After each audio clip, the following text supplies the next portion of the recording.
امان شي لهر غم لهر الشره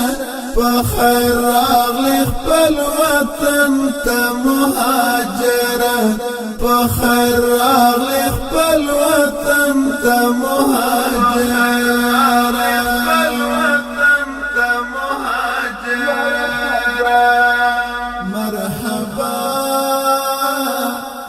د امر بالمعروف وزارت له پاکستان څخه راستنه شویو کډوالو ته د مرستې په موخه یو هیات تور خم ته ولېږه. د امر بالمعروف نهي عن المنکر او شکایتونو اورېدلو وزارت له پاکستان څخه د راستنه شویو کډوالو ته د مرستې او ښه راغلاست په موخه یو 15 کسیز هیات چې مشري د یاد وزارت د نشراتو رئیس مولوي عبدالغفار سباون پر غاړه ولېږه. د یاد سفر موخه چې له پاکستان څخه د تازه راغلو کډوالو ته د ښه راغلاست او د دې ترڅنګ له هغوی سره د خوراکي او لومړنیو توکو مرسته وه. د یاد هیات مشر مولوي عبدالغفار سباون وویل د امر بالمعروف نهي عن المنکر او شکایتونو اوریدلو وزارت محترم مقام د هدایت په اساس نن تورخم ته روانېږو او د سفر هدف مو دا دی چې د افغان مهاجرینو سره کوم چې په دې یخني او سړي هوا کې د پاکستان هیواد څخه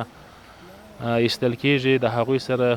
مالی او بدني کومک ورسره وکړو. یا د مرستې چې شمېر یې له 6,000 څخه اوښت، خوراکي توکي، د ماشومانو لپاره لومړني د اړتیا وړ سامان، د څښاک لپاره تصفیه شوي اوبه او د ژمي لپاره کمپلې او ګرم لباس موجود و. په مرسته کې د امر المعروف وزارت محترم مقام د خوا څخه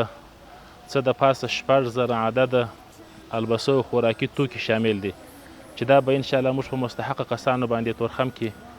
تقسیم او توزیع کو. یاد هیات د ولایت له والي، د ولسوالۍ المحتسبینو، د کډوالو له رئیس او د رسنیو له استازو سره تر کتنې وروسته د یاد ولایت د والي په همکارۍ یادې مرستې کډوالو ته وویشلې. له پاکستان څخه نویو راغلیو کډوالو د یادو همکارۍ او د اسلامي امارت د مسؤلینو د همدردۍ څخه مننه او خوښي بیان کړه. خو علماو چې تاسو یاستئ زموږ سره هر څه ډېر دی، ستاسو په قربانۍ باندې دا نظام راغلی، ستاسو په قربانۍ باندې به دا ملک جوړېږي. د افغانستان په تاریخ کې هیڅ یو حکومت همداسې نه دی پیدا شوی چې د افغانانو مهاجرینو داسې خدمت یې کړی لکه دا اوس چې اسلامي امارت یې کوي. تاسو یې وینئ روزانه فوجي ګاډي تېرېږي چې مهاجرین هغوی خپل په ګاډو کې انتقالي تر خپل ځایه پورې رسوي. نو تاسو ټولو ولس ته او ټول مهاجرینو ته موږ اطمینان ورکوو چې څه زموږ په وس کې پورې هغه به نه سپمو. که پاکستان تاسو اخراج کړي یاست خپل د ملک څخه، ایستلي یاست په دې یخ او په دې ژمي کې، موږ ژوندي یو، موږ به ستاسو خدمت کوو، تاسو ته په اطمینان باندې وایو.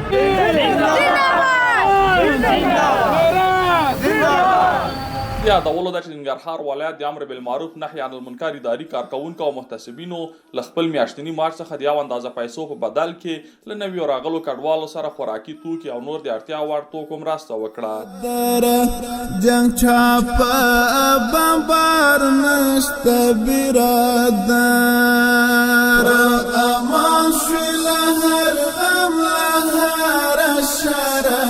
بخير راغلي خپل وطن ته مهاجره بخير راغلي